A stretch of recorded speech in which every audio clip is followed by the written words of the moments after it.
Hello guys, magluluto ako ng malagkit na bigas. Magbibiko ako guys ng 1 kilo. Tapos, sasaingin ko muna yan siya guys.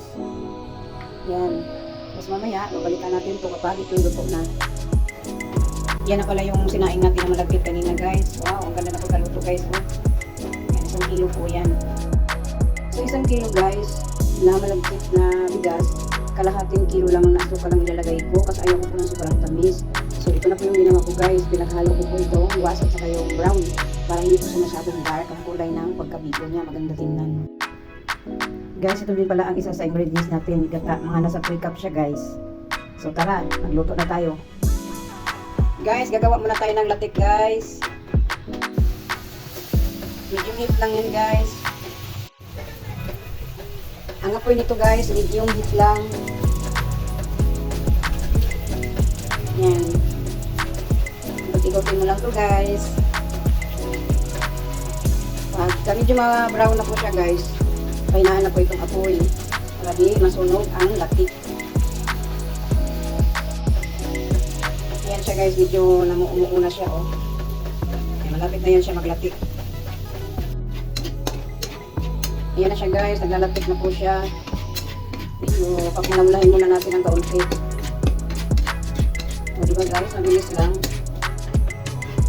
Aside muna natin siya guys. Luluto na tayo ng isa pang gata para sa syrup ng biko.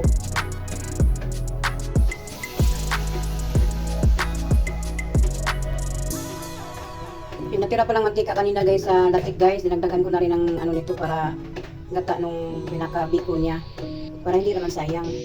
Lagyan mo na po ng asukal. Tapos pandan ulit. Maraming pandan mas maganda para kabango. Halo-halo lang siya guys hanggang siya mag-syrup. Maganda na ang kanyang kulay. Yan, haluhan lang guys. Ayan na siya guys. Malapot na ang ating gata. Yan. Ilalagay ko na po yung biko na sinaing.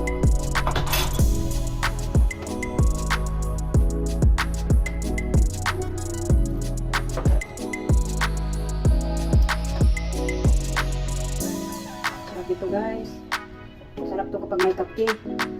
Dito na po lahat. Tapos halo-halo lang siya guys hanggang siya ay kumunat.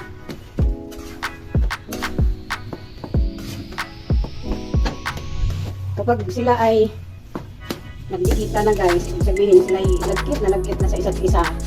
Parang shoot mo guys ba? Sana all malagkit. Wow!